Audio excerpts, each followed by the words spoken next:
Ragazzi, finalmente avete notato la mia bellissima macchina per il caffè e questa macchina per il caffè lo vedrete spesso nei miei video perché sarà difficile che io mi separo da lei. La macchina definitiva per caffè speciali come quelli fatti dai veri maestri dal caffè, X Bloom Studio. Sì, perché X Bloom si dedica a portare l'esperienza della caffetteria specializzata a casa nostra, ci regala sapori straordinari in ogni sorso. Dietro a questa meraviglia, con un design unico, elegante e moderno, sta anche Scott Rao, un rinomato esperto di caffè, Lance Edrick, un altro professionista esperto del caffè, campione del mondo per ben 2 volte come barista, conosciuta anche come Burman. All'interno di questa elegante e moderna macchina abbiamo tutto incorporato, macchina del caffè. Abbiamo anche la bilancia ad alta precisione, precisa fino a 0,1 grammo e altamente reattivo, dotato di un sensore di rilevamento solido-liquido ad alta precisione. Possiamo regolare il nostro caffè direttamente dal macchinario o anche dall'applicazione per un caffè molto più mirato e molto più eccezionale in base ai nostri gusti. Abbiamo anche il nostro filtro. Quando noi mettiamo le bacche del caffè sulla bilancia, vediamo in tempo reale i grammi e andiamo a inserirli nel contenitore e maciniamo il nostro caffè. Dall'applicazione, ragazzi, possiamo noi decidere quanto vogliamo che sia tritato questo caffè. 3 livelli di automazione. La macchina è progettata per garantire che ogni infusione riproduca fedelmente il desiderio aromatico e intenso, con precisione e affidabilità. E tutto ciò è dovuto anche alla smagliatrice multiuso, cioè alla regolazione della macinatura su 80 livelli. Birraio intelligente, regola la temperatura, modalità di versamento, volume e altro ancora. È tutto in tempo reale. Dall'applicazione ho già salvato Erika Espresso. Mi sono già inserita i grammi di caffè, modalità in quale deve essere tritato e anche la temperatura dell'acqua in base ai miei gusti. Mi è piaciuto tantissimo che la macchina ti fa il caffè bollente ma senza scaldare tutto il contenitore dell'acqua, cioè lei scalda soltanto l'acqua mentre passa in tempo reale direttamente nella vostra tazza, cioè soltanto l'acqua che voi usate per quel caffè. Il contenitore dell'acqua non va scaldato. Questo è anche un risparmio energetico. Possiamo anche creare tipo caffè famiglia. Mi sono salvata, ho messo più grammi di caffè, un altro tipo di macinatura. Vi lascerò tutto nella descrizione del video. Come dicevo, la macchina mi è piaciuta tantissimo e sicuramente lo vedrete spesso, ma spesso nei miei video.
La cosa più importante di una cucina non penso che è il designer o altro, ma penso che e sono convinta che l'igiene della cucina, perché è molto importante di mantenere una cucina pulita, è essenziale per garantire proprio un ambiente sicuro per gli alimenti.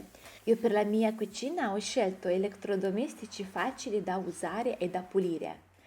Stessa cosa con i contenitori, scelgo contenitori semplici e pratici. Inutile che io vedo ad esempio un tostapanni che magari è bello esteticamente, però è complicato da smontare, se io prendo un elettrodomestico complicato è difficile che io riesco a riuscire proprio, intendo come tempo, di andare a pulirlo bene ogni volta che lo uso e magari lo lasci per più utilizzi e dopo lo pulisce. E questo è sbagliato, per questo motivo ho scelto sempre gli elettrodomestici, quelli più semplici e pratici.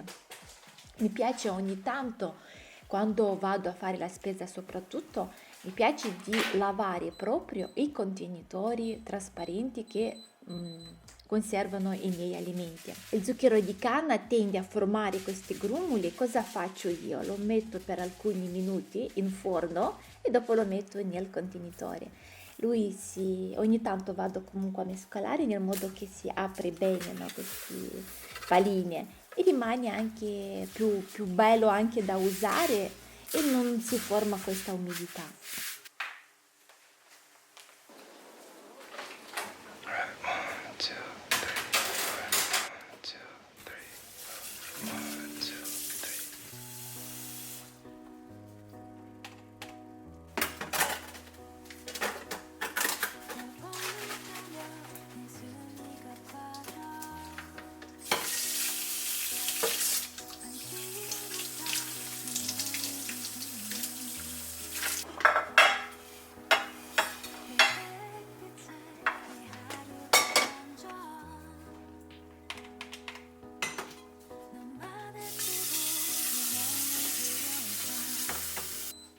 Mi piace conservare in contenitori trasparenti perché ho tutto sotto controllo, una visione chiara delle scorte, una maggiore igiene e più facile da pulire e mantenere ben organizzato. Prima di fare la spesa vado sempre, se vedo che c'è qualche contenitore che mi si sta finendo e che magari ho svuotato un po' di zucchero, un po' di pasta e vado a lavare bene il contenitore. È molto più bello quando il contenitore è bello pulito, lucido, bello trasparente. Se noi andiamo sempre a riempire ma non lo laviamo mai, questa plastica o il vetro è molto più opaco e anche esteticamente non è tanto piacevole.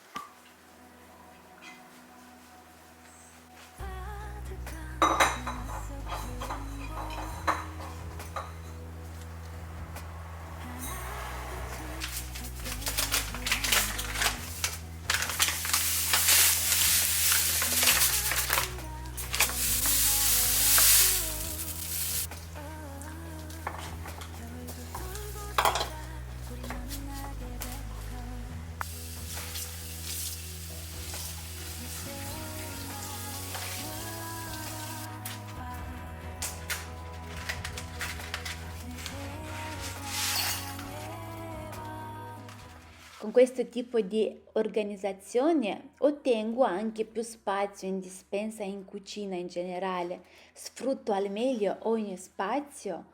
Ad esempio, le scatole di pasta sono più basse, ok? I nostri cassetti sono molto più alti.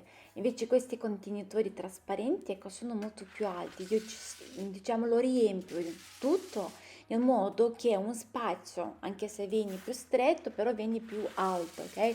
Per cui quando noi facciamo questo tipo di organizzazione possiamo anche liberare più spazio, avendo anche spazio per qualche elettrodomestico per metterlo all'interno se non abbiamo tanto spazio in cucina. Perché non è soltanto perché diciamo è una moda per essere tutto nel contenitore, è molto più igienico e soprattutto io riesco a controllare bene. Guardate, a volte capita che noi compriamo le scatole di riso per cui le farfalline si formano già all'interno, noi le portiamo già a casa dal supermercato con questi farfalini. E sapete quanto tempo bisogna dopo passare per capire da dove, dalla quale scatola loro escono, perché vanno in tutta la cucina, ti formano proprio, quando loro ecco, si sono già formati in cucina e li vedi volare anche per la casa, perdi tanto tempo. Invece se io metto tutto in questi contenitori, vedo tutto all'interno, cosa succede, se ci sono le farfalline, se non ci sono mi vedi più facile. 4 4 minuti, 5 minuti nel forno a 160 gradi. Poi quando lui si raffreddava, ecco, venivo così ogni tanto e lo facevo dividere.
Adesso che è la stagione proprio per fare la passata di zucca o di broccoli, guardate, io con il pane che mi avanza faccio questo, lo taglio a cubetti e lo faccio sempre diverso. Allora metto un po' di olio di oliva, un po' di pepe, un po' di aglio in polvere. Voi pensate che i miei figli adesso hanno scoperto questa diversità di gusti e non vogliono neanche a scuola dargli un po' di trucco, ma mi chiedono questo. Poi faccio anche questo, metto il pane a frullare, metto un po' di erbette, quelle che hanno profumo di limone, un po' di prezzemolo e metto tutto a frullare. Questo pane mi serve ad esempio quando faccio i capesanti, no? Ecco, prendo un po' e già con gli aromi all'interno e mi porto avanti con l'organizzazione così mi viene facile dopo di creare la mia ricetta e in più salvo lo spreco, ecco.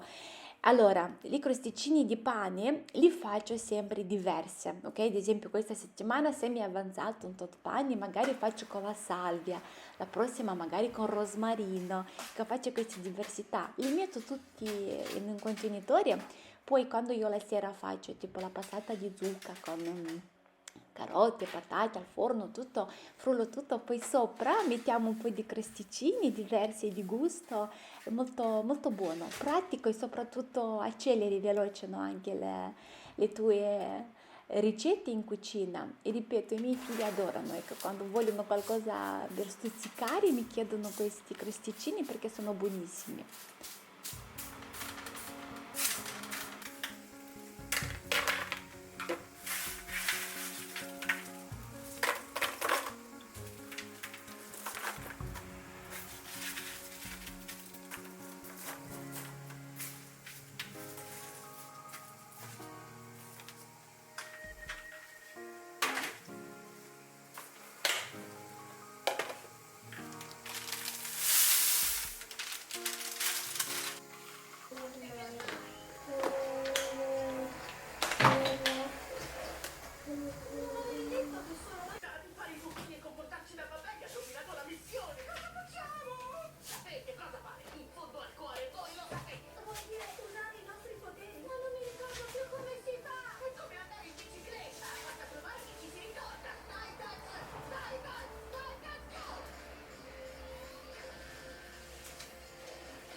Bene?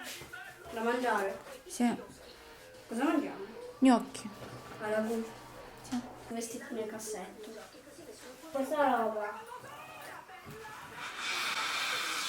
Io anche non mangio. Dove sono questi Faccio adesivi? sul giallo allora. Sì, fai appena appena, Andiamo. Tu li hai stirati bene, dai, bravo. Andiamo. Tu cosa vuoi tu?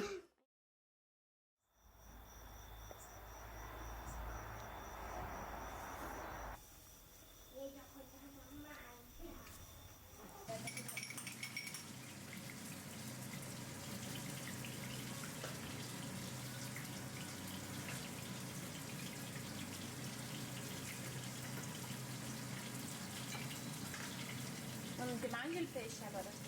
Ah. Poi ci vuole la mozzarella. Si prende con le mani e si fa così, guarda.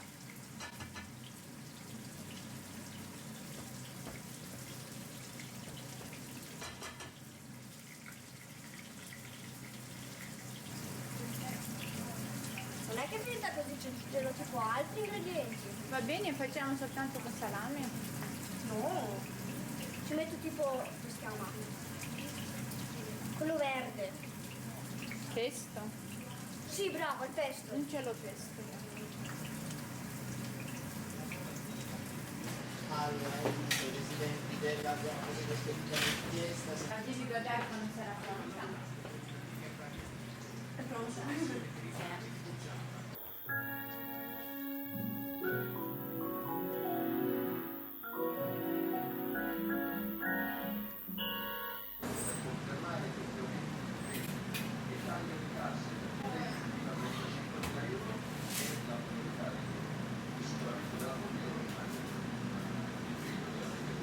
Che...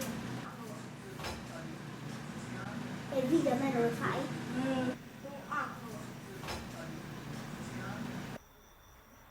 An ocean, a cave, a dream that no one could save, a shelter, a hole.